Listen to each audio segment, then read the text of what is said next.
All right. I say we get going. What do we think? Rockstar panel, ready to go? Ready to roll. All right. Good afternoon, everyone.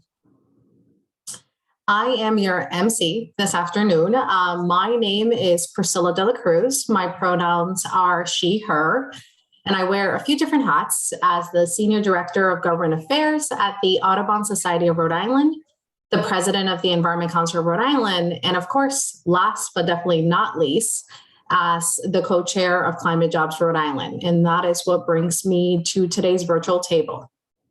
So as we continue to get settled, we've waited for a good number of folks to join us. And I think it's great to see that we have nearly 60 people joining us already on a Friday afternoon, and we're expecting many more.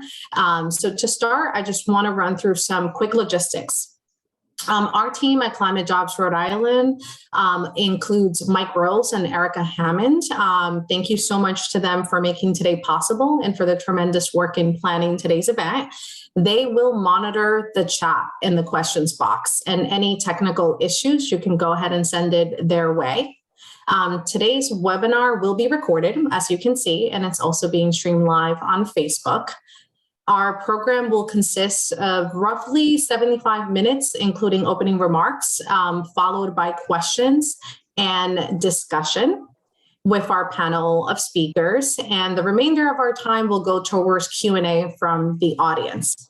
So please feel free to share your thoughts and your questions on the chat and in the questions box. And again, Erica and Mike will monitor that for us. Thank you again. So before we dive into today's panel discussion, I would like to ground today's pro-justice, pro-labor, and pro-environment discussion by recognizing that we are on Indigenous land. We are on Indigenous land, land of the Narragansett tribe, also the Nipmuc, Wampanoag, and Niantic, who are now dual citizens of their tribal nation that was taken over by colonial structures. And these are colonial structures that embedded systems of oppression that we are still grappling with today.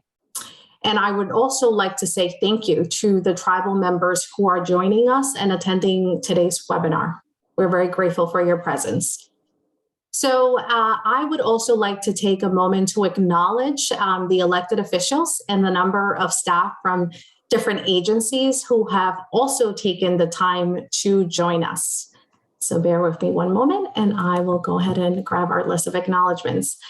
So first, starting with Senator Don Oyer, who is very much an ally of this work and supportive of Climate Jobs Rhode Island. Thank you for joining us, as well as Representatives David Bennett, Susan Donovan, Teresa Tansey, Brandon Potter, and also Council member Rachel Miller from the City of Providence.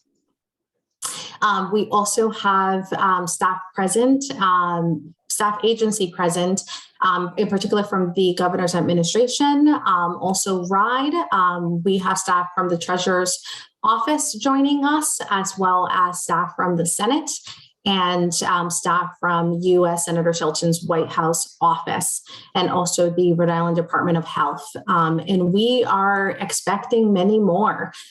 So want to say thank you very much again for joining us, and hopefully we don't miss anyone throughout our acknowledgements. If we do, please know that we're grateful for your virtual presence, but also for the continued work and partnership ahead of us. We know you're very much an ally in this conversation and in the work that we're doing as Climate Jobs Rhode Island. So to continuing to ground our conversation today, and before shifting more of our focus to our Rockstar panel that includes experts in the academic field and local experts on labor and climate issues, and of course, for the discussion ahead of us today, I wanted to share with you all a few opening thoughts. Today, we get to focus on the solutions to some of the most challenging issues Rhode Island faces. And sadly, these issues and these challenges are not unique to our ocean state. From the climate change crisis to deeper social inequities and environmental injustices that have only been exacerbated throughout the pandemic. and really truly increasing the vulnerability of our frontline workers and our frontline communities who are overburdened by pollution and tend to be Black, Indigenous, people of color, and low-income communities. And last month, the Intergovernmental Panel on Climate Change, known as the IPCC, how I typically refer to them as you can tell, the IPCC reminded us yet again that there are irreversible impacts to a warming climate. And these are impacts that cannot be undone, like sea level rise and severe coastal flooding, so much so that some parts of our planet will become uninhabitable. That's alarming. And thinking what this means for Rhode Island with nearly 400 miles of coastline. So there is no doubt that the climate crisis is here, and it has been here. So today we want to focus our discussion on the optimism, which is the optimism that this coalition of Climate Jobs Rhode Island has tapped into.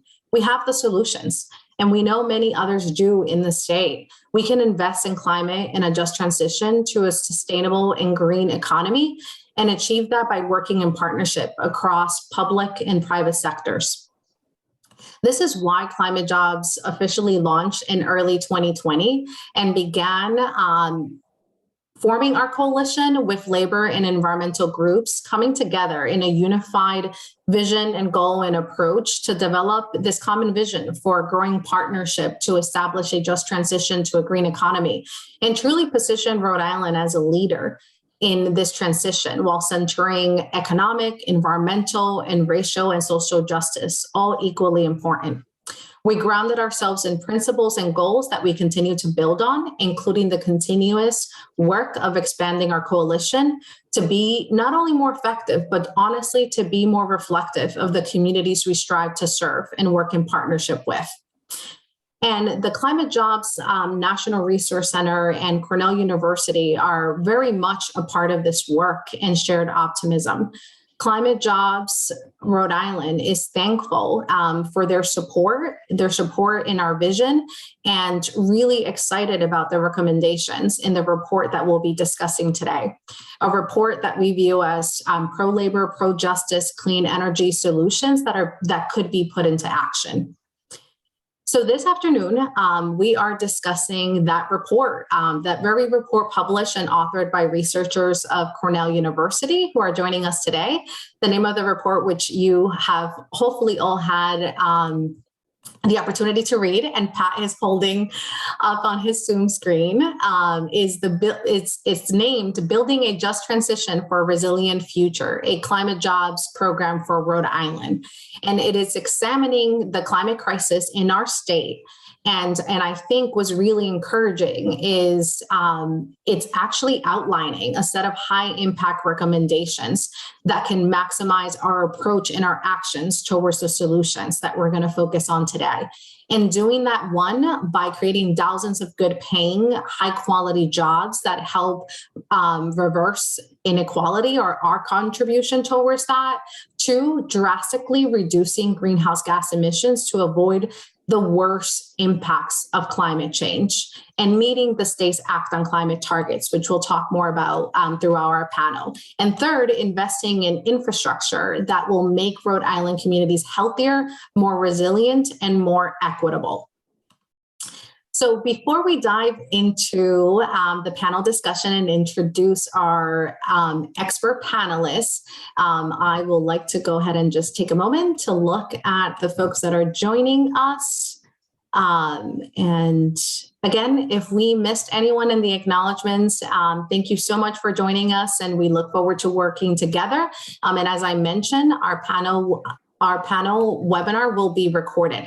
So without further ado, I am going to ask our expert panelists to briefly introduce themselves with their names, pronouns, affiliations, and what brought them to this pro-job, pro-justice, and pro-climate virtual table today. I am going to start with our co-chair, Pat Crowley. Thank you, Priscilla, and great job introducing the project here today. My name is Patrick Crowley. I am the Secretary Treasurer of the Rhode Island AFL-CIO, and I am also the co-chair of Climate Jobs Rhode Island. And this project that started really in some ad hoc conversations with some friends and allies, shortly after the 2020 election, has already borne some real good, progress in terms of strengthening the relationships between the Rhode Island labor movement and the environmental justice community here in the state. We've had a lot of work that we've already done, but we have a lot of work going forward. And I'm extremely happy about our relationship with the Climate Jobs National Resource Center and with the team at the Worker Institute at Cornell University. I mean, without their help and assistance, we wouldn't be here today in any meaningful way. So, it's been a great partnership. And, I think after today in the presentation, we'll really set a roadmap going forward for what Rhode Island needs to do to help meet the goals of the Act on Climate. Thank you, Priscilla. Thank you, Pat. And Sheila, over to you. Good afternoon, all. I'm Sheila Dormady. I am the Rhode Island Director of Climate and Cities Programs for the Nature Conservancy here, the Rhode Island chapter. And I am also here today as the chair of the state's Climate Advisory Board, the EC4 Advisory Board. We'll talk a little bit about that later. And I also serve on the state's Distributed Generation Board that oversees the Renewable Energy Growth Program that's looking to strategically support the development of the renewable energy industry. Excited for the conversation today. Thank you, Sheila. We're lucky you're in Rhode Island. And I am going to pass it on to Lara next.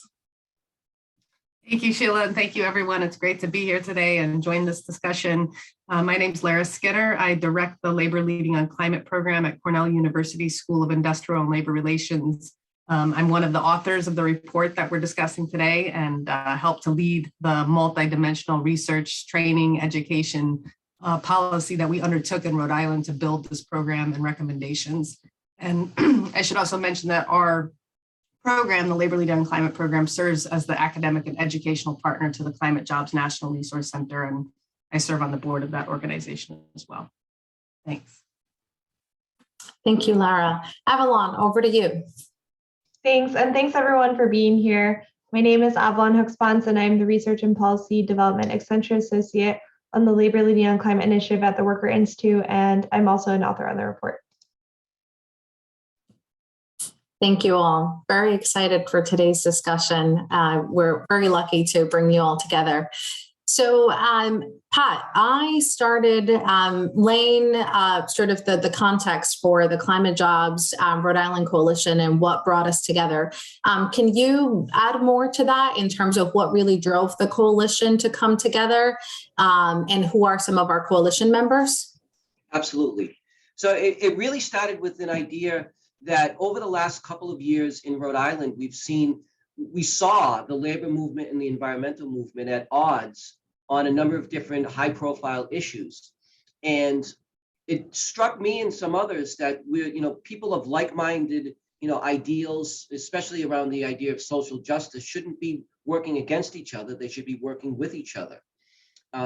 And once President Biden got elected and he started to put forward this bold climate change agenda that was centered on environmental justice, but also on worker justice, it just seemed to make sense that here in Rhode Island, we would try to capitalize on that. Many of the members that I represent work in frontline jobs that are directly connected to the climate change that we're facing, whether it's the work that they do, the communities that they live in, or the people that they serve. And it didn't make sense to me that we would, keep ourselves in isolation and in different camps. So through a number of different conversations after the election and as the year turned into 2021, people started to get together and figure out exactly what it is that we needed to do to change the way Rhode Island approached environmental issues and worker issues. And that's how Climate Jobs Rhode Island was born. And the funny thing is, we just kind of made it up as we went along. And it was just about over a year ago that we had our launch in a format just like this. And lo and behold, we got a call from some national organizations, including Climate Jobs National Resource Center, that said, hey guys, good job. We were hoping to have a conversation with you guys about this, and you're already 10 steps ahead of where we thought you would be. So, from there, we worked with our friends in the environmental movement and in the legislature last year, in particular, Senator Oyer, Representative Bennett, who chaired the two chambers in the House and the Senate environmental committees, as well as all of the various advocates on the Act on Climate. And we figured if we can get the Act on Climate done, that'll help set a roadmap for what Rhode Island needs to do.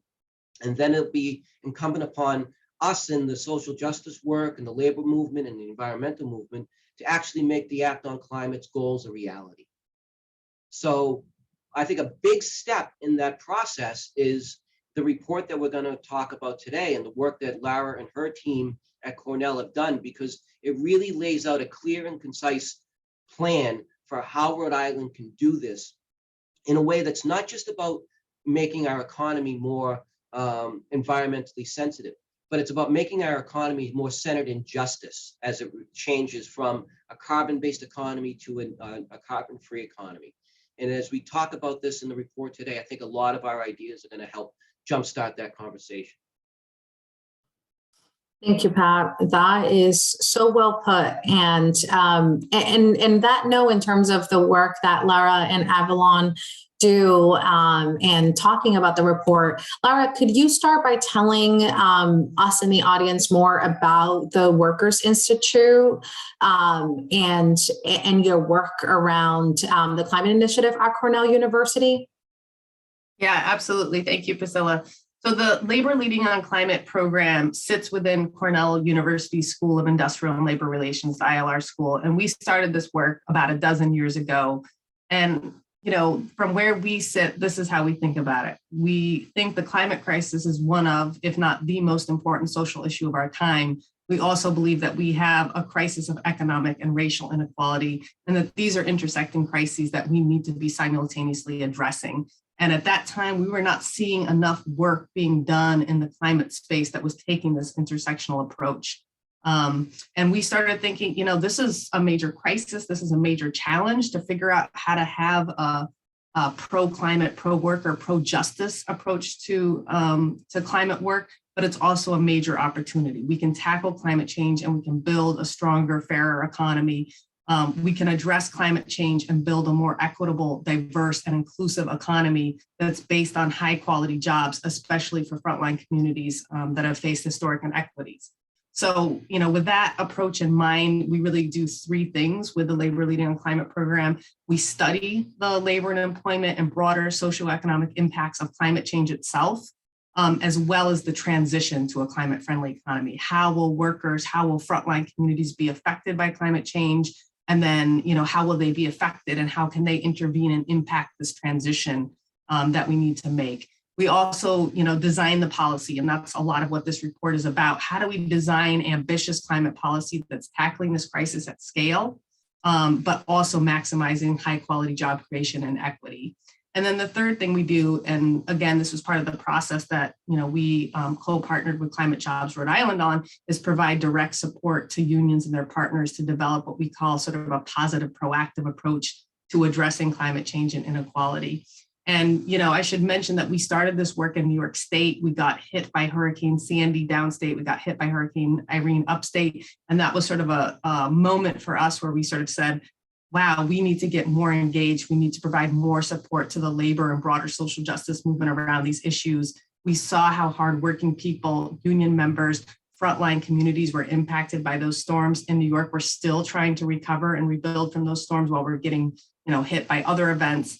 And then we saw more and more solar and wind projects being built throughout New York State, but the vast majority of them were being built with low wage, low quality jobs that were exacerbating inequality in the state. And so for that reason, we really started to think about how can we contribute to building a pro-worker, pro-justice climate agenda. And since then, we've been building sort of our expertise and capacity to design these types of policies and programs. And the last thing I'll mention, and I mentioned earlier, we serve as the Labor Leading on Climate program serves as the academic and the educational partner to the Climate Jobs National Resource Center. So we're currently working with union coalitions in about a dozen US states looking at how we could design climate jobs programs. So I feel like, you know, we really have the privilege to see how a bunch of different states are trying to take on climate change, equity, and jobs issues. And how they're doing with that and how we can improve and build on what we're learning in other states. Thank you, Lara. And I will admit that a lot of what you said gave me chills. It's such compelling work that you and the team are doing, and hearing how it all got started in New York, and how, again, we're living through the impacts of climate change, and we really have to work on that just transition. So thank you for walking us through that. And as a follow-up or segue to that, Lara and Avalon, can you both talk to how you arrived at the recommendations that are outlined in the report? Yeah, so, as I mentioned earlier, we are trying to design recommendations that are addressing climate, jobs, and equity. Those are the three things that we're taking on. And that means that we're looking for the sweet spot of what actions the state can take that will result in the greatest emissions reduction and meet science-based targets. We have to do that. It's imperative. What actions are going to result in the most job creation? That's the other piece we need to hit. And particularly high quality job creations, right? To our point around inequality, these have to be good family, community sustaining jobs. And then how will these investments and projects help create more racially and economically just communities? So with every recommendation, we're trying to hit all three of those goals. And that's what we sort of see as the sweet spot. And of course, that these be, high impact recommendations. In terms of the process that we utilize to develop the recommendations, I mentioned earlier, we call it kind of a multidimensional research, policy, educational process. And we say that because we combine on-the-ground interviews, background research, and policy development. So, in Rhode Island, we interviewed all of the union, environmental, and community partners that we were working with as part of the Climate Jobs Rhode Island Coalition, as well as a whole bunch of experts in the field to really understand what's happening on the ground. Like, you all are the experts, right? You know what's happening on the ground, what the challenges are, where you're seeing opportunities. At the same time, we're developing a complete labor, employment, climate, and energy profile of the state, right? We want to understand everything about what's happening with emissions in your state, what needs to be done to reduce emissions to science-based target in every sector of your economy, and on what timeline. And then we're looking at what efforts and programs do you already have in place, and how effective are they? And when I say effective, I mean, how effective are they at reducing emissions according to science and scale? And how effective are they at creating high quality jobs for frontline communities? We're looking at it from both those perspectives. And then based on the interviews and the research we do, we develop what we call a high impact climate jobs recommendations for the buildings, energy, transport, workforce, adaptation, and resiliency sectors. And what we're trying to do, obviously, we don't develop recommendations for, every aspect of every sector. We just can't do that. And we want this report to be an educational, mobilizing tool to get the state focused on what are the top priorities of things that can be done to achieve the greatest impact. But, we're looking at, what are the priorities that are going to maximize emissions reduction, maximize high quality job creation. And then we work with partners on the ground for several months to really refine those recommendations to make sure that they speak to what's happening in Rhode Island and what can really be effective and meaningful. And so, ultimately, we want the recommendations to represent an ambitious climate agenda. We need that, but with very concrete recommendations for what needs to be built in the state to tackle climate change and inequality. How much is it going to reduce emissions? We want to give you that information. How many jobs is it going to create? How do we make sure that these are high quality family and community sustaining jobs? And how much is it going to cost, right? So you know what the bill is and what you need to rally around to make this happen. So that's the process. And Avalon, I don't know if there's anything that you want to add on the process. No, I think you covered everything. Thanks. Thank you, Lara. And I think your report is really filling a void that us in Rhode Island felt was really needed as we work towards addressing the climate crisis. And I just wanted to go ahead and point out that an audience member shared his reaction to what you're describing, Lara, and called it the triple E of sustainability, economy, equity, and environment. And I think definitely the report is touching all that and much more. So I want to go ahead and segue the next couple of questions, starting with Avalon, and others, please feel free to chime in. So in 2019, Rhode Island had the lowest energy consumption per capita across the United States. And members of Climate Jobs Rhode Island have heard you mention that Rhode Island is well positioned to become the first state to achieve a net zero economy, just in alignment with our Act on Climate. What is it that sets us apart from other states in the country, from your perspective, Avalon? Yeah, so there's definitely a few things that sets Rhode Island apart from other states in the country. In first part, I would say just due to the strong leadership and dedication towards strong climate action. Specifically, the Act on Climate was a really groundbreaking thing to pass, and your state is so committed both on the government level, but also on the union level to moving climate work forward. Secondly, just the scale and size of Rhode Island and their energy consumption makes it for kind of a smaller shift compared to other states. Regionally and geographically, where it's located also helps with it being in the Northeast because it could be a part of a larger supply chain for renewable and climate work across the Northeast. And then I would also say it also depends on what sectors and industries a state is focused on or based its economy on. So certain states that have harder to decarbonize sectors, such as like large steel plants or large concrete plants that make up a large part of their economy, that makes it a lot harder to rapidly decarbonize those sectors just because those technologies that we need to decarbonize them won't be online until closer to 2030. And so I think it's a combination of all these things and also from the leadership of unions that I think will make this possible. Thank you. I 100% agree with you that Rhode Island can be a leader, and we're well positioned to be that leader and provide a model for the rest of the region and the nation. So as a follow-up related question for you, Avalon, one of the significant takeaways from this report is Rhode Island's opportunity to tackle the intersecting crisis of the COVID-19 pandemic and equity and climate change. Again, thinking about our size and our resources as an asset. Can you tell us what you've learned through your research about inequity in Rhode Island and the impact this report could have in addressing that? Yeah, I can definitely speak to that. So as we all probably know, and some of us have experienced, COVID-19 has significantly exacerbated existing inequities within Rhode Island itself, but also across our nation. And climate change and climate impacts are doing that as well. And as climate change continues to worsen, if we don't reduce emissions, we'll continue to exacerbate these inequalities. And so our team and Climate Jobs Rhode Island, in partnership, we really believe that climate change is an opportunity to redesign our society and way of governance to build equity and uplift working people. And we have to do this not only through focusing on general emission reductions within sectors or economy-wide, but also really examining those sectors and looking at remediating existing and historic problems within those sectors. So I can talk a little bit about that from kind of the building sector perspective. Specifically in Rhode Island, I'll talk about housing and energy cost. And so in Rhode Island specifically, like much of the nation, there is a shortage of affordable housing. This is a historic shortage. Nationwide, we've seen chronic disinvestment in affordable and public housing. And part of climate resilience is really making sure that everyone has a safe place and stable place to live.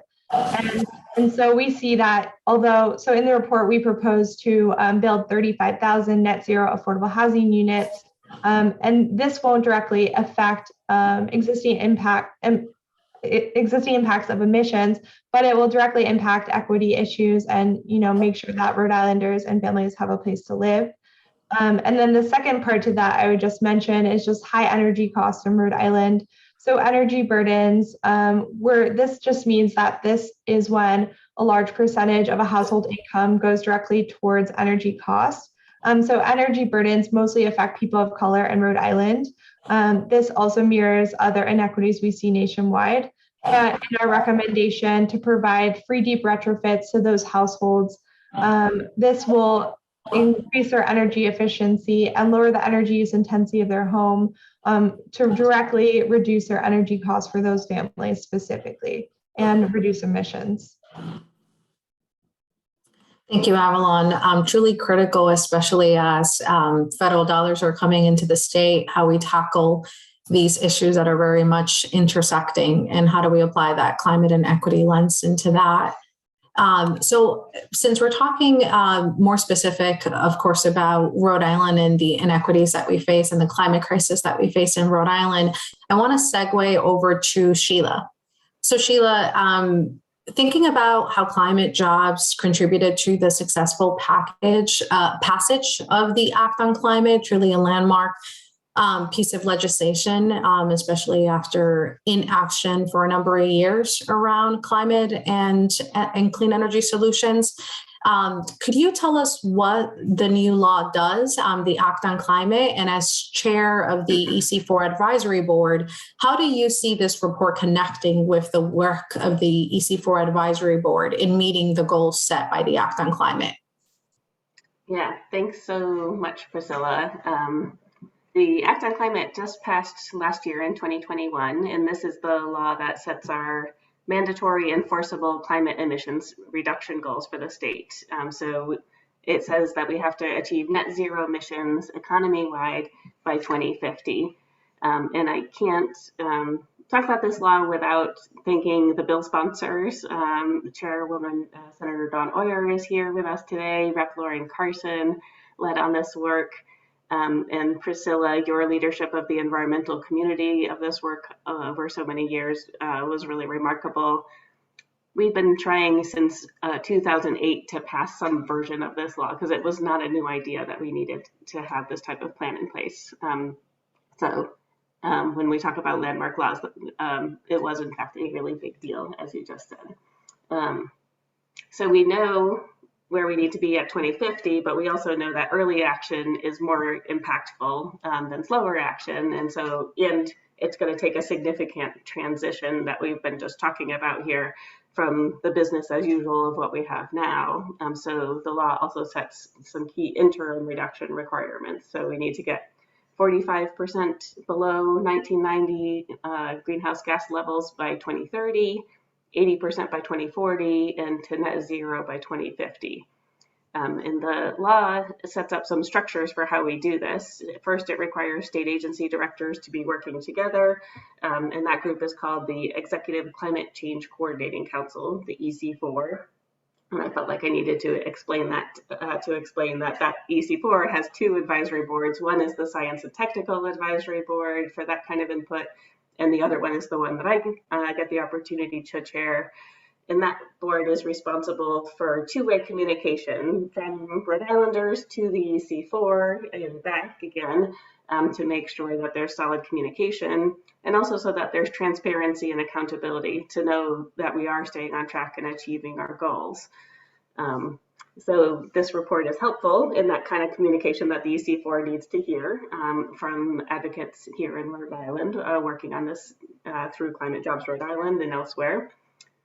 There's two more requirements, though, in the law that this new report from Cornell really will help the state to specifically address. So those are two that the state must include in its plan to achieve those goals. That it has to have an equitable transition to climate compliance for environmental justice populations, redress past environmental and public health inequities, and include a process for people most vulnerable to the effects of climate change to influence the plan to address the goals. So all of that environmental justice work that we've been talking here today and addressing marginalized communities. And the second thing that the law requires is identify support for workers during this equitable transition to address inequity in the state by creating quality and family-sustaining clean energy jobs that pay wages and benefits consistent with or that exceed area wage and labor standards. And particularly the plan calls out having workforce development programs that will support people underrepresented in the workforce, including women, people of color, Indigenous people, veterans, formerly incarcerated people, and people living with disabilities. So we really needed this Cornell report, so we appreciate your hard work on this, Laura and Avalon, because the law requires us to be able to know how to do these things, and the research that you have put together is really central to what needs to be happening here in Rhode Island. And I would just say one more key thing that the advisory board has been hearing is that the state really needs to tap into the abundance of resources and expertise that is available across the state and in the movement at large.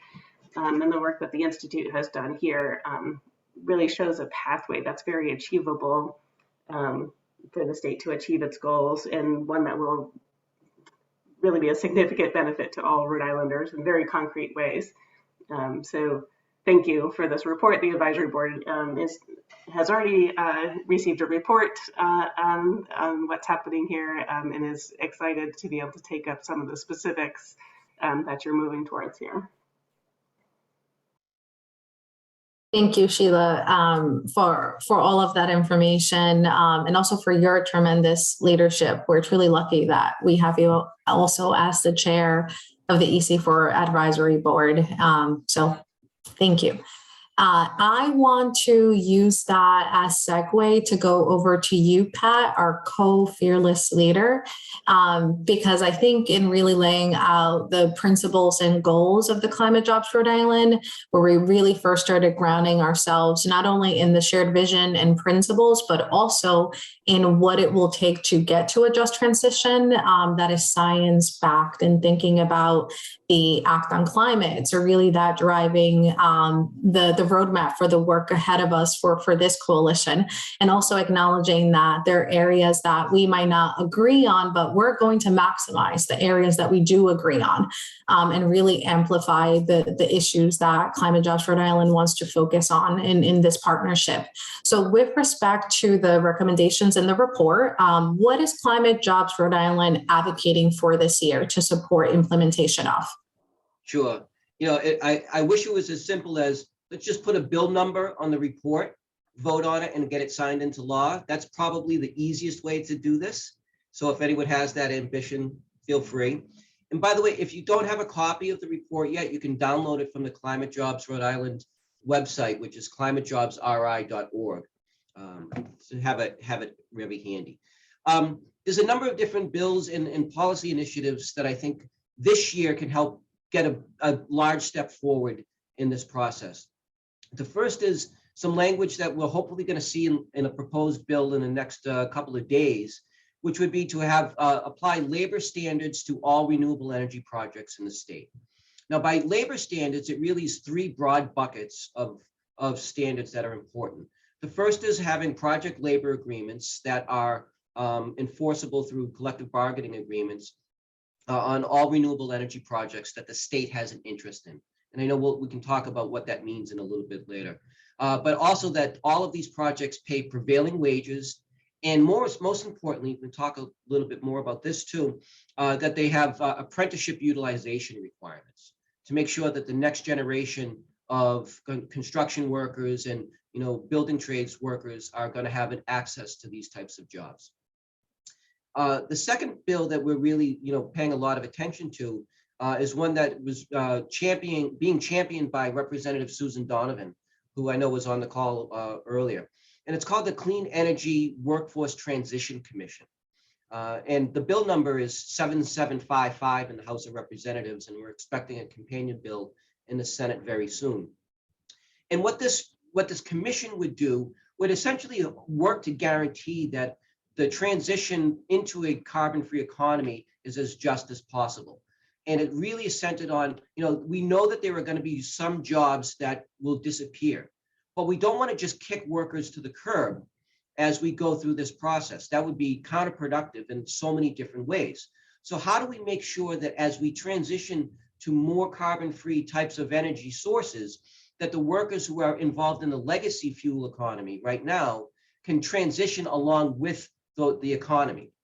And what the commission creates is an oversight board to make sure that the state is making sure that all of the various underrepresented communities that Sheila mentioned not only have a seat at the table, but a strong voice in the process.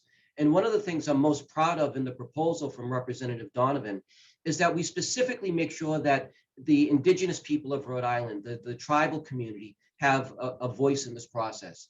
Because if anyone has really been marginalized in this state for centuries, it's our indigenous population. So making sure that we are intentionally including them in this process, and not in a way that just makes sure that they're there, but that they have an active voice, I think is going to be very important. Connected to that is the Environmental Justice Act that is being sponsored by Senator Oyer in the Senate and Representative Alzadi in the House of Representatives. And I think that the Environmental Justice Act is going to be crucial to help push the state and guide the state in this process, mindful of all of the legacies of environmental injustice that we are still coping with. And I think that's going to be very important. Next on our kind of to-do list is getting the Green and Healthy School Bond passed. You know, Treasurer Magaziner proposed a $300 million school construction bond to double down on our efforts from a school bond that we passed in 2018. And we think that this is going to generate billions with a B, dollars of construction in the state for a new school infrastructure.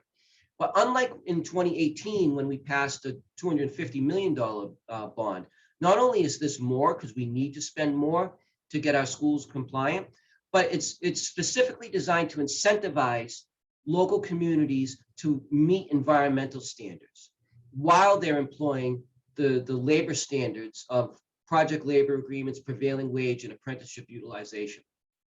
And if you read the bill that was introduced by Representative Potter, and it's bill number 7125 in the House, and we're expecting the Senate version to come out very soon as well. Local communities, if they meet certain environmental standards, they will get more reimbursement from the state of Rhode Island. But if they pledge to go entirely carbon free, they'll be able to get a bigger bonus from this bond, so that not only does it lower the tax burden for the local communities, it's going to make sure that the schools that they're building can meet the standards of the Act on Climate in a way that's going to be done on time and on budget, using laborers and working people from the surrounding community. I mean, that's a win-win in all different fronts.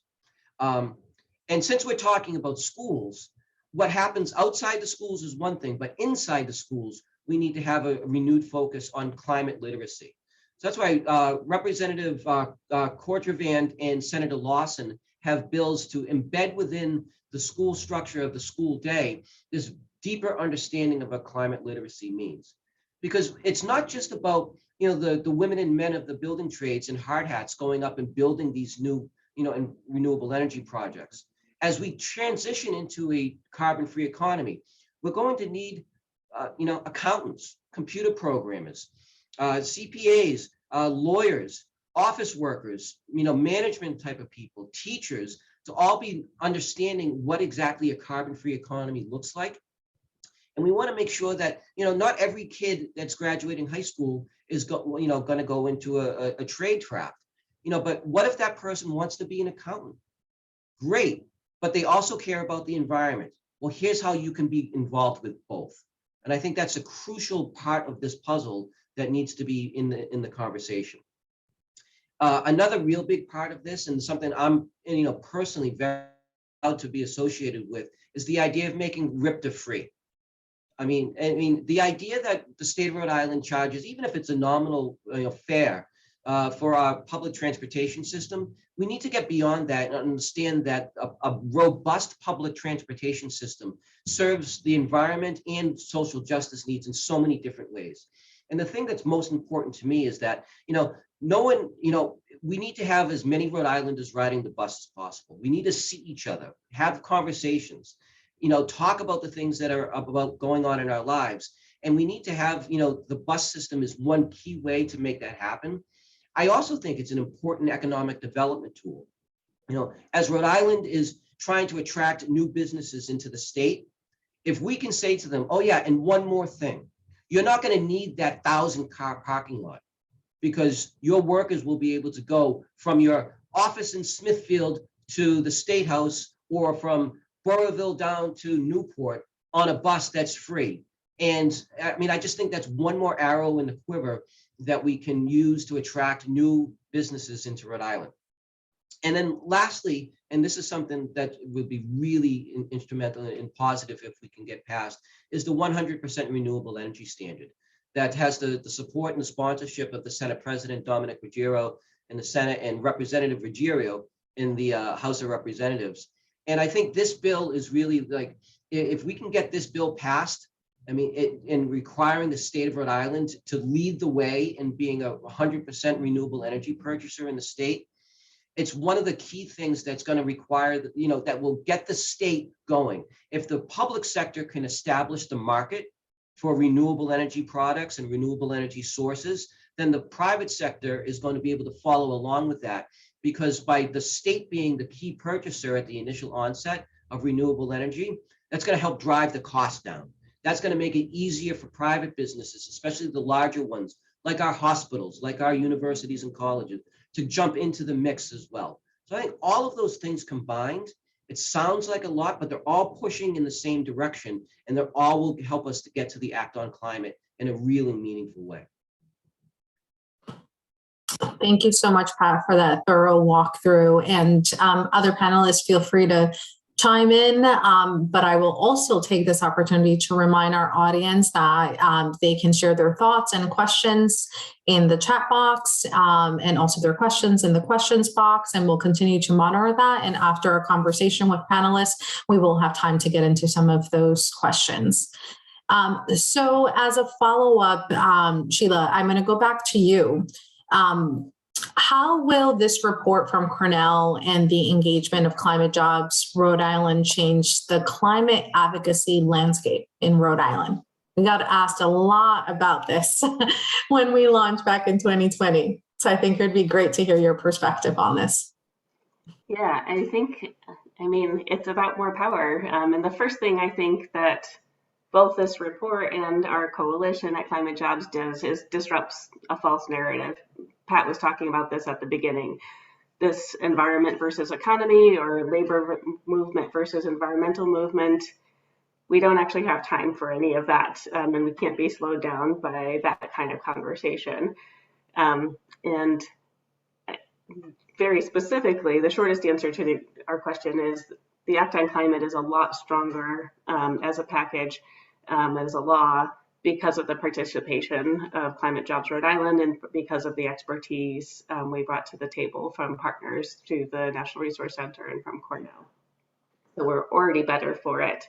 But looking forward for all of the things that we need to do, climate change is, you know, I think we have said this 17 different ways already today, but we're all hands on deck here. Everything needs to be done. We need to build a movement that leverages the power of intersectionality, that listens to and that values the contributions of women, of Black and Brown and Indigenous people, of workers, of all frontline community members. We know that we're not going to be able to solve climate change or address it if we only do it for some people. And we're not going to solve climate change without having a plan to really create justice, equity, and inclusion for everyone. So those are some of the foundational principles that we're taking here, and I think bringing the power of our movements together is where the magic is going to happen. And I really appreciate the work that Climate Jobs Rhode Island has created as a space for how we address our common interests, how we build power together and commit ourselves to shared learning.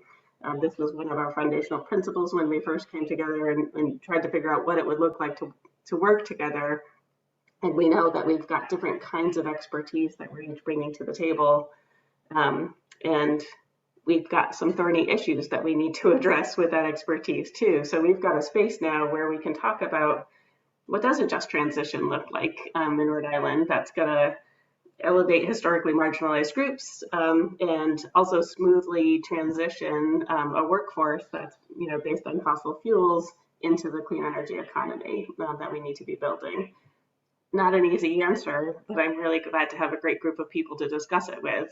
You know, how do we build all of the clean energy that we need and rapidly expand to the development of clean energy, and at the same time protect our natural resources? Our forests not only are important for our carbon reduction goals, but for biodiversity, they have values of their own. So how are we going to do those?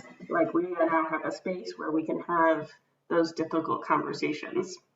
And I really appreciate that we've got Cornell in the mix here, in the expertise that you have at the Institute coming to the table, as well as the experience from other states.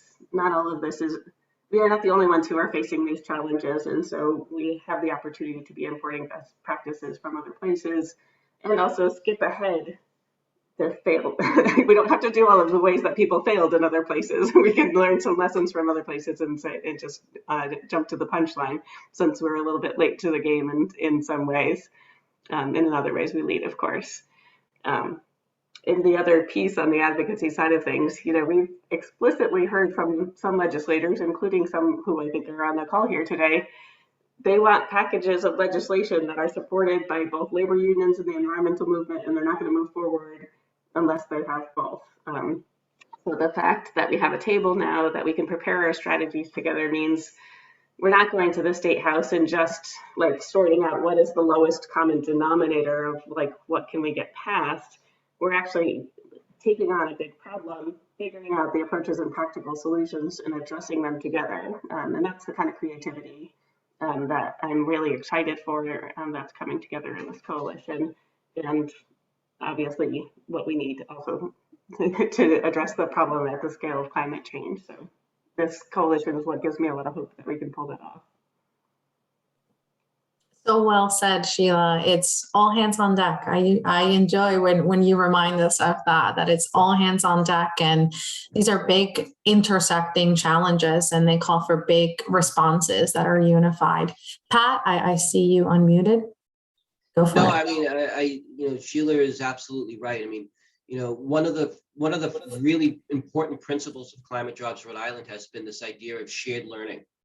And what we've discovered is that, we generally support each other's point of view. We just don't understand it.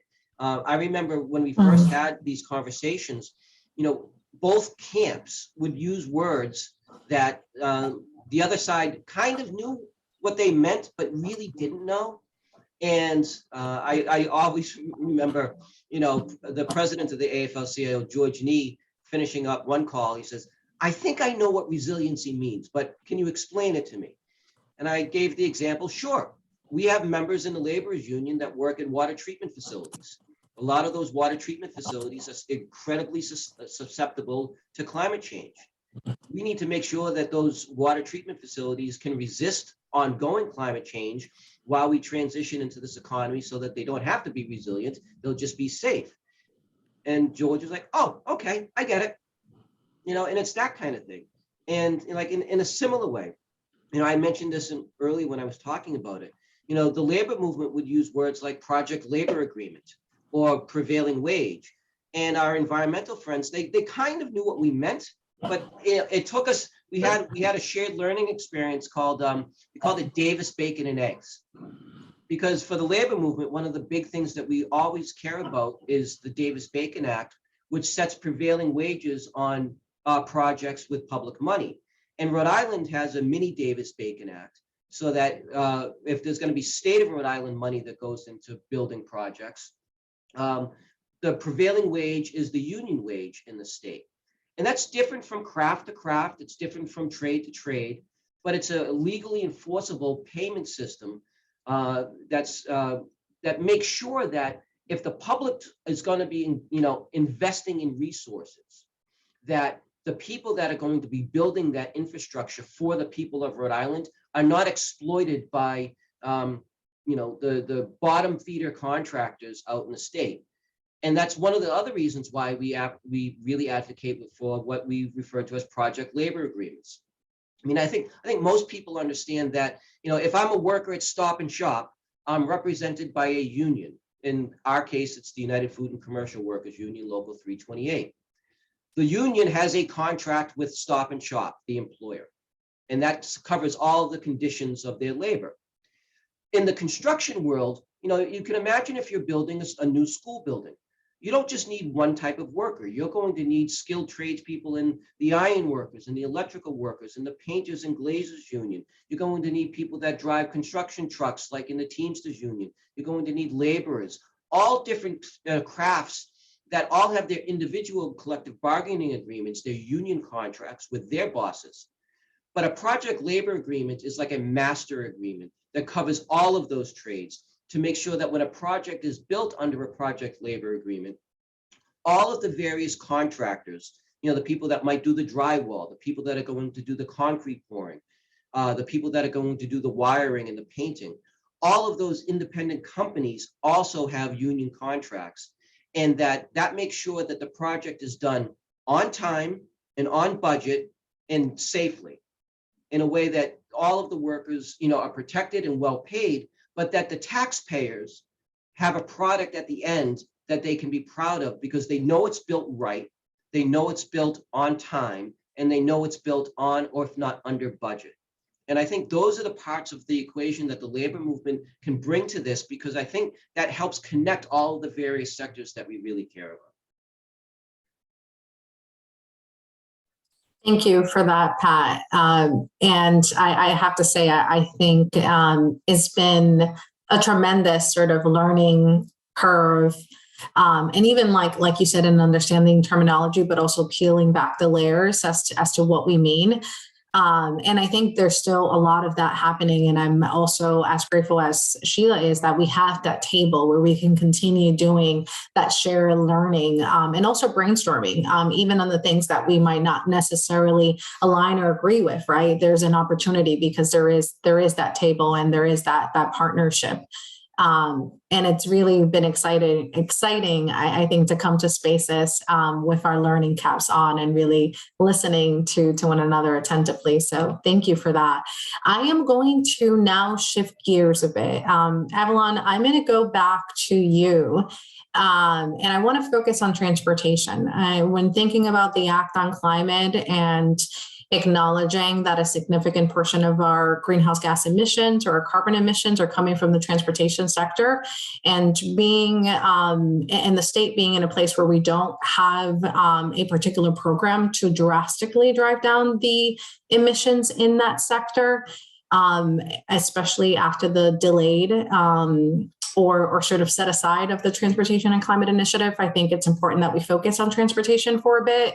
So when looking at the report, it includes many great recommendations for the transportation sector, expanding and improving access to public transportation, electrification of public vehicles or EVs, and the expansion of EV charging infrastructure, all of which focus on electric vehicles, rail, and buses. What would you propose with respect to other modes of transportation that are really critical to improving mobility as well, like walking and biking? Can you speak more to that? And of course, feel free to add to any of the above as well. Yeah, for sure. So just to reiterate, the main focuses on the report are one, to expand and improve public transportation access, two, installing electric vehicle infrastructure, ensuring that those workers are properly trained and certified with the EVITP certification, and three, a regional high-speed rail system. And just to go back to the point one on expanding and improving public transportation access, I do want to uplift the work that RIPTA is doing.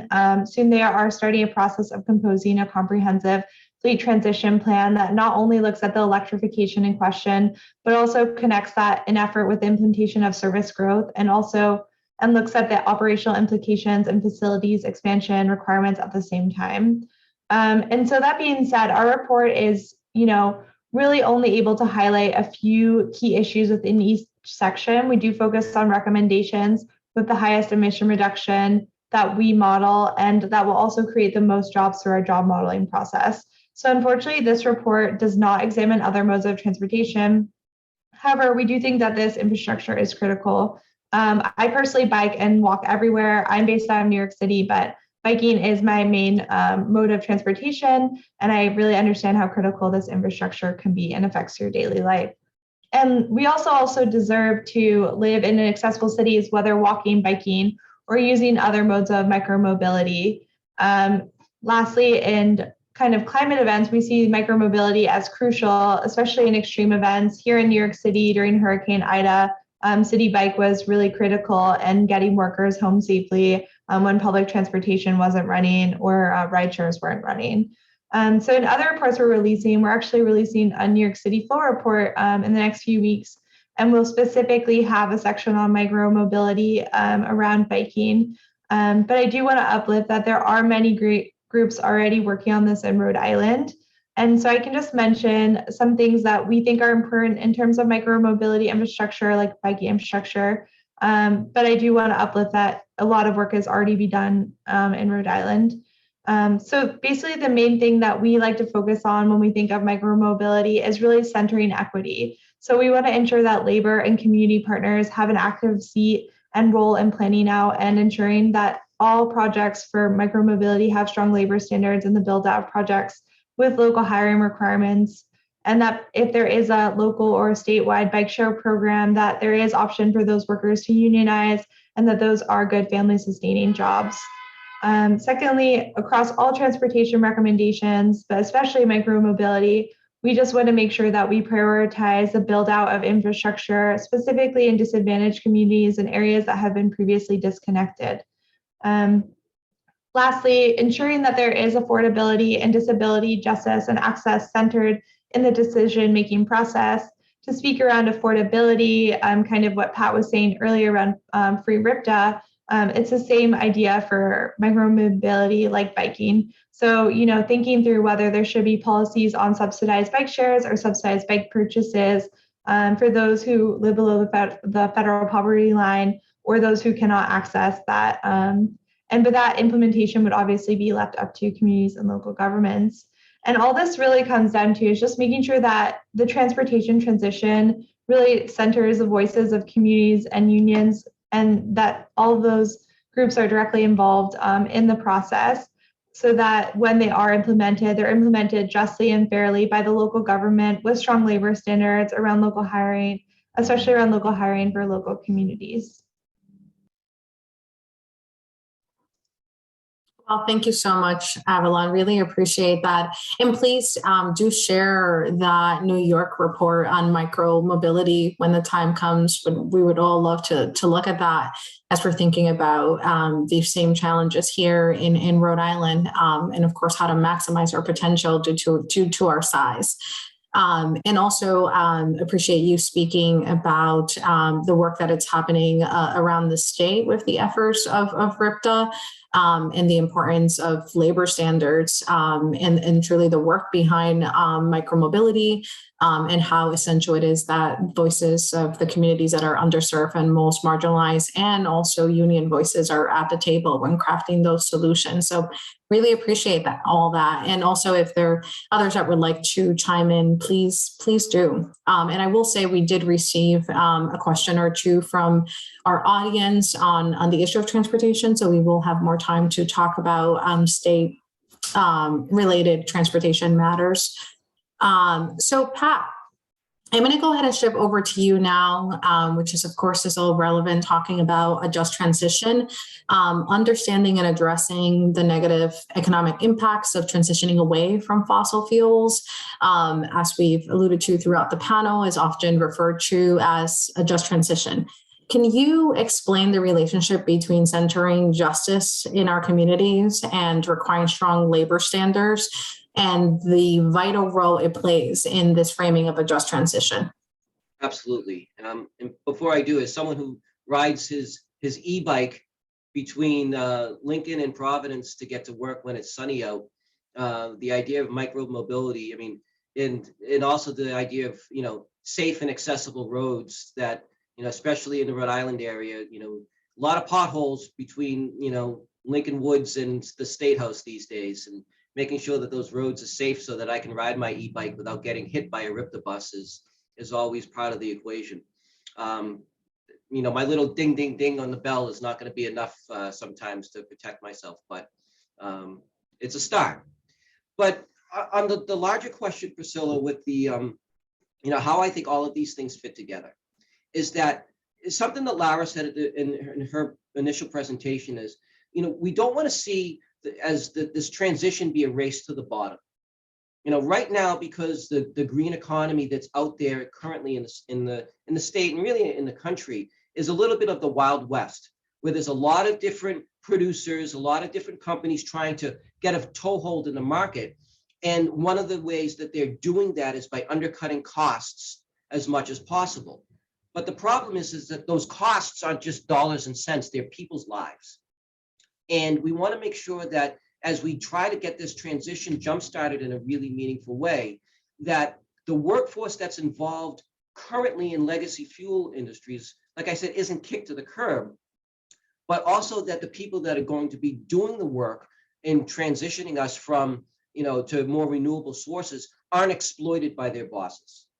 And that's one of the things that we've seen anecdotally, and I think the report kind of really touches on it, why it's important, that, it's great that we can get solar panels up on our house, but if it's done by exploiting, contractors who are paying their people, less than minimum wage and sometimes engaging in wage theft, all the good that we're doing by helping to change the environmental is making the economy worse. And that's really impacting the people at the lowest rungs of our economic, ladder. So by making sure that we use environmental standards combined with labor standards, we're going to make sure that the jobs that are going to be created by building these wind turbines, that are building these solar arrays, by doing all of the retrofitting of state, municipal, and school infrastructure, are going to be done by people that have a family sustaining wage so that they can live and work here in Rhode Island, but also so that they can make sure that they're participants in the economy in a way that's meaningful and valuable, not only to them as individuals and families, but to all of us as a community, so that those wages get spread out larger and broader across the world. And that's why one of the most important parts from my point of view in this discussion is this idea of apprenticeship utilization. The construction is changing rapidly, not only here in Rhode Island, but across the country. And it's already diversifying in ways that are really important. I mean, I remember going to a rally not that long ago in the city of Johnston with the building trades, and the amount of people of color, the amount of women involved at that rally was something that was remarkably different than it would have been, even 5 years ago. And I think one of the key reasons why the building trades have been so successful at the beginning of the process of diversifying their membership base is the idea of apprenticeship utilization. And even pre-apprenticeship programs like that are run out of the Building Futures program, that by design are targeting the BIPOC community, really emphasizing inner city communities, making a special emphasis to recruit people into the program who are formerly incarcerated people, to give them a chance not only to earn, to learn a craft and a trade, but to learn it in a way that they can get a good union job that generations ago they might not have been able to. And by doing that, by training the next generation of workers who look very different than the current generation or even our father's generation, that's going to mean that those good paying union jobs are going to be occupied by much broader community members across Rhode Island and across the country. But not only that, they're going to be trained to build things that are going to make their neighborhoods cleaner and safer and more hospitable to human beings instead of to factories. And if we can have these conversations all at the same time, so it's not just about learning how to install a solar array or learning how to climb 150 feet up in a harness to fix a wind turbine, but that job has a sense of mission in it, in the sense of that I'm not just building something so someone else can profit from it. I'm building something that's helping my entire community. And if we can have that kind of conversation and mindset and use this Climate Jobs Rhode Island, use this Cornell report to drive those conversations, I think it's going to be a way that we really change the conversation and the dynamics within this entire, within the entire state. And frankly, we need to always be talking about this. I saw someone had put in the chat, whether or not, the unions are going to be talking about this, at the shop floor level. The answer is yes. And the answer is we already are. We've already begun the conversation, talking about why green and healthy schools are important, not just for the learning, not just for the building environment, but for the learning environment. We've had these conversations, in the industries where in our Teamster workforce. There's nothing, you'll never forget the smell of diesel exhaust if you walk into a UPS barn. And just know that all of those workers are inhaling all of those fumes. And they're starting to have the conversations about, hey, this isn't good. How do we make sure that we're protected? But it also doesn't seem like it makes sense for us to be driving around these polluting trucks into the neighborhoods where our friends and neighbors live.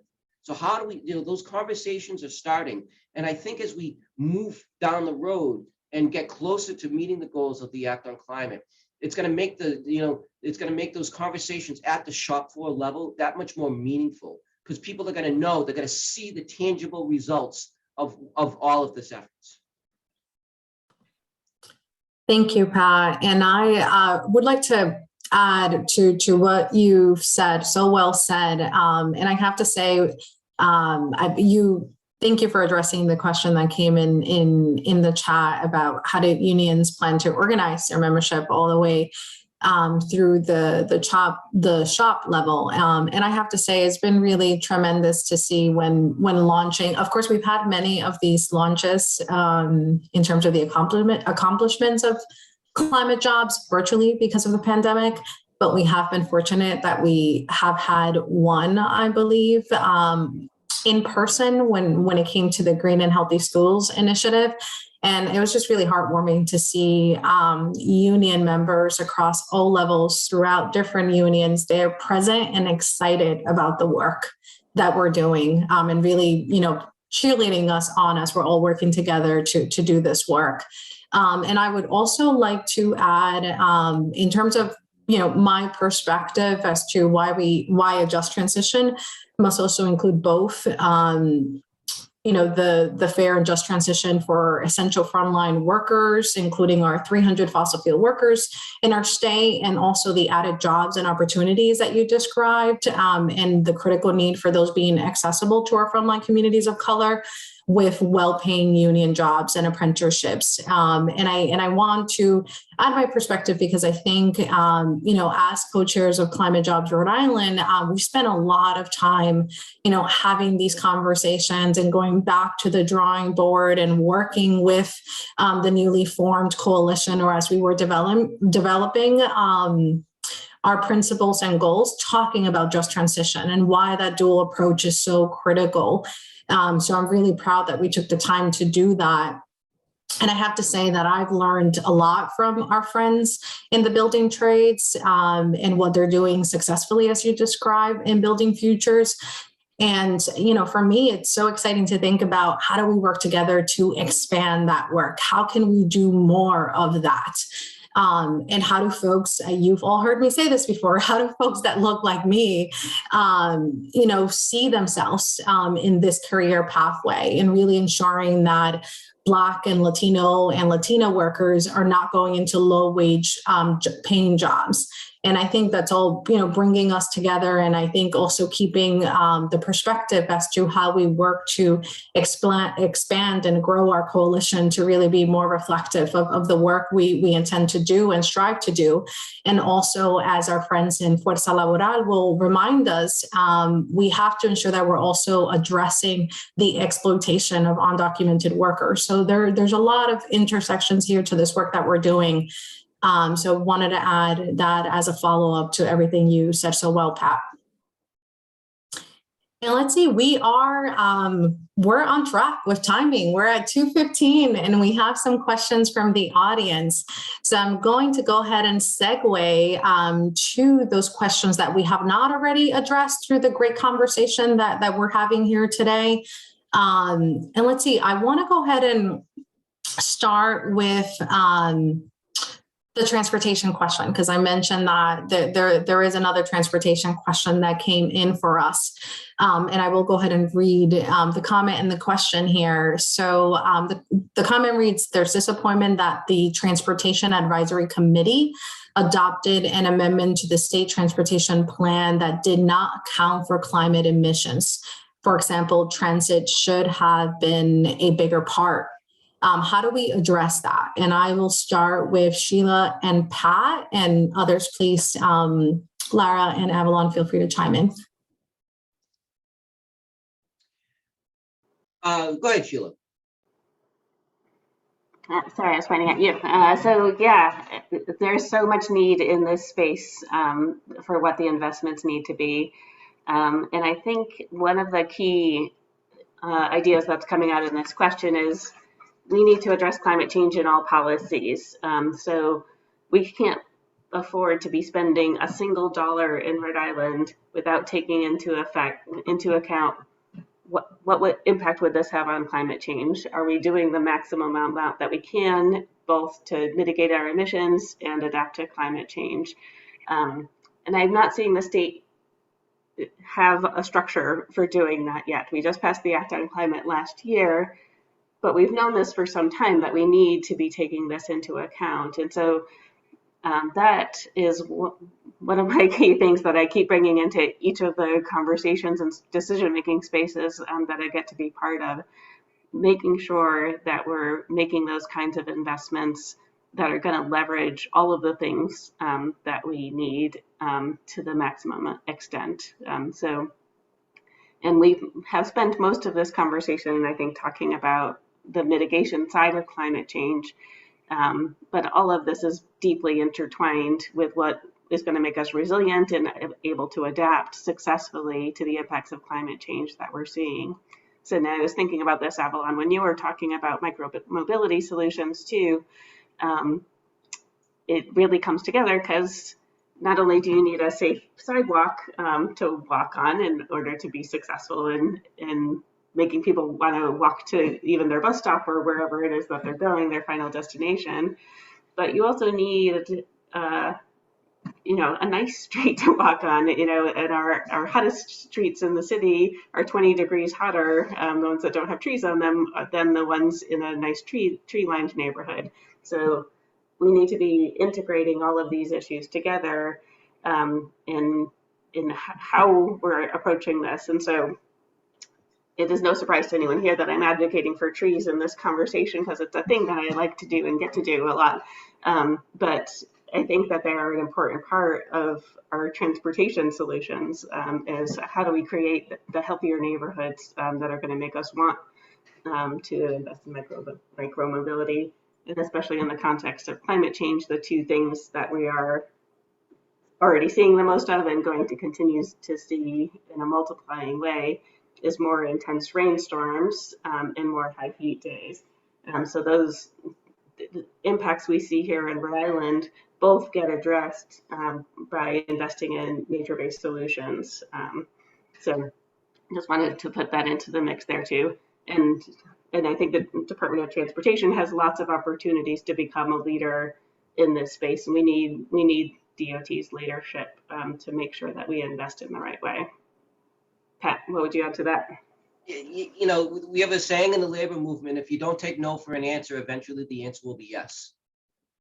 And I think I understand the sentiment of that that concern and all of that.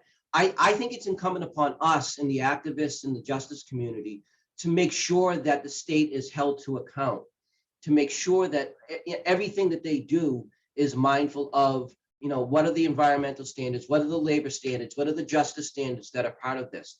And I think it's incumbent upon all of us and everyone that's part of the presentation today to keep our elected leaders, on task and on account.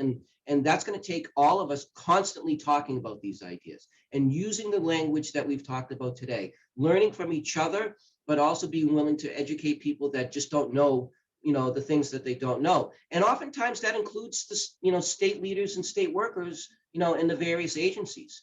There's so much. One of the most overwhelming things to me when I first started to do this was the amount of information that's out there about what Rhode Island needs to do. And for years, there would be reports that were just written and shelved. And man, I mean, I like to read a lot, but man, there's just so much to process. And I think, as us here in the labor and environmental and activist communities need to be the ones that are always pushing the conversation a little bit further. Yes, you can afford this. Yes, you can meet these standards. Yes, you should do this. I know it's the right thing to do, but here are the other 10 reasons why you need to do this. It's better for our Indigenous communities. It's better for our frontline communities. It's better for our working class. It's better for housing. All of the things that we're talking about really are at the core of the big issues that Rhode Islanders are facing these days. And if we can keep policymakers, on their toes by not letting them off the hook, I think we're going to continue to make some progress in these areas. Thank you for that. Thank you both. So well said. I'm going to stick to the vein of a sector-specific question. So there was a comment slash question pertaining to residential construction. And the comment reads, residential construction is largely non-union and built on the backs of workers who face rampant wage theft, up to half of the industry per a recent academic study. And the question is, how can we build at a scale with project labor agreements to ensure workers are treated fairly? And how about if we start with Lara, Pat, or anyone who would like to chime in on that?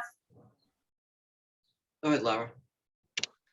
I mean, I've talked with Justin about this before, who's asked this question, and it's a really tough one. And I think he in part answered his question down below and said, having, affordable and nonprofit builders committing to using union labor and abiding by, wage and labor standards would be a big help. And I just think, to my earlier point around, how do we hit this sweet spot? You all, of course, need a ton more affordable housing. And so again, it's like, how do we do this stuff at scale? Because we're not doing enough on the climate front. We need to build out net zero energy efficient housing that's powered by renewables and solar. It's going to cost residents a lot less because it won't be consuming as much energy. It's going to be better for the climate.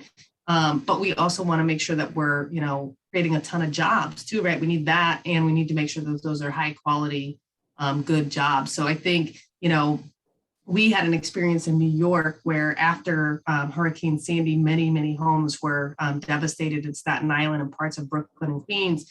And so we were actually able to work with FEMA at the federal level, who's providing funding to rebuild, and say, what if we do this at scale? We know that there's a lot of homes that need similar things. They need to be raised. They need to have new windows and doors. And let's rebuild these homes from the storms, but also make them energy efficient and make them as climate friendly as possible. And let's put this work under a project labor agreement so that it can be done quickly, it can be done well.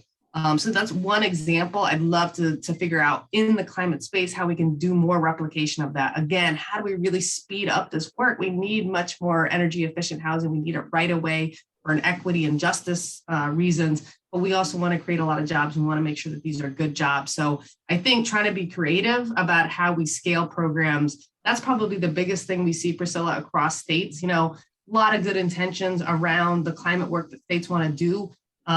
Good programs around public buildings or public schools, but just it's not happening at scale, and if you do it at scale, then you can bring in things like bulk purchasing too, right? You can purchase solar panels, you can purchase windows and doors and other things in bulk and lower the price and just do it much more quickly. So, it's a tough question, but I really wish it was a nut that we could crack.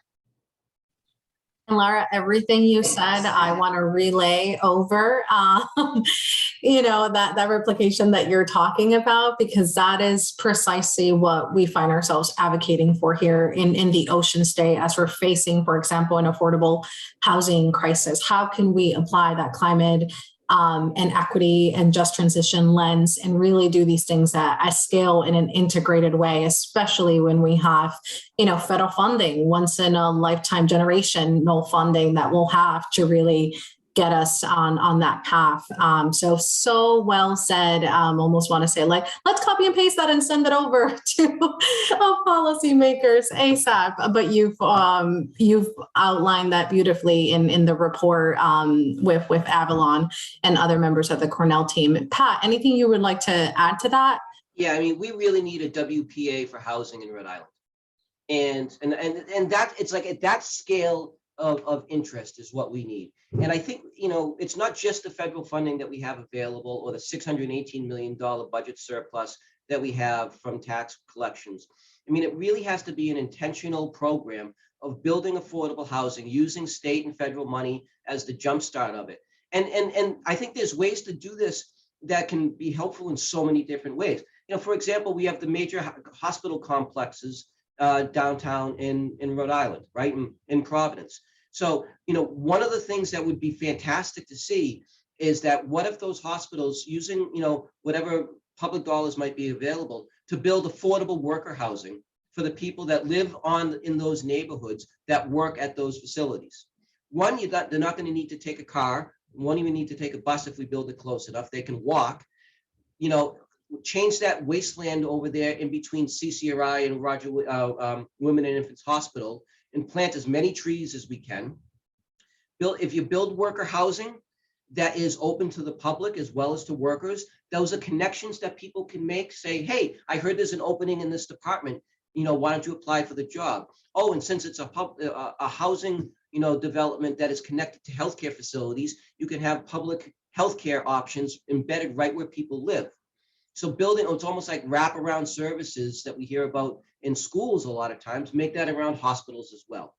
A similar example of that, you know, down at the University of Rhode Island, you know, there's graduate student housing that hasn't been, you know, touched in 60 years. Well, why don't you expand that footprint and invite not just graduate student housing in there, but community housing in there. So people that live in the surrounding area, especially people from the indigenous community that might not have, you know, access otherwise to campus, but integrate that housing so that it's not just the grad students, but it's community members as well. And if we're going to do that using public dollars, now we have the trigger mechanisms in law to use prevailing wage and apprenticeship and project labor agreements so that we're building those things, not just for the profit of a developer, but for the profit of the entire state of Rhode Island. And I think one of the transitions that we're talking about here is that kind of mindset that goes along with this. You know, it's not just, or it's not only about the profit of a private sector developer. Fine, they have to make their money too. I get it. But you know what? The people of Rhode Island should profit from all of this. And for us, the profit line comes from making sure that the people who do the work are paid well and treated fairly. The people that live in this housing are not warehoused and forgotten about. And third, that these new projects that we need to build are done in a way that's going to reduce our carbon footprint, meet the goals on the Act on Climate. I mean, all of these things are tied together. They're all integrated into one. And I think that's how we get, you know, to do this WPA type of idea for residential housing in Rhode Island. Oh, go ahead, Sheila. I just wanted to chime in on there is another piece that Pat's inspiring me to remember here is, you know, we didn't talk in our legislative roundup about the environmental bond that's also proposed in the governor's budget. And that's another place where we've got another proposed $38 million of public funds that we can be using strategically to make sure that we're leveraging these action that we needed to be taking to get the most impact. And one part of that is $60 million that would go to the municipal resilience program. So municipalities, just one more of those entities that need the full services to be supporting how they're going to be able to address climate change. And I think as we start to embed some of the principles that we've been talking about here today and how municipalities are approaching these challenges, we're going to be able to get to a much more significant impact. Thank you for that addition. And we are at 2:30. It's so hard to believe that 90 minutes just flew by, but it's been such a great constructive conversation. So any quick closing thoughts from our panelists?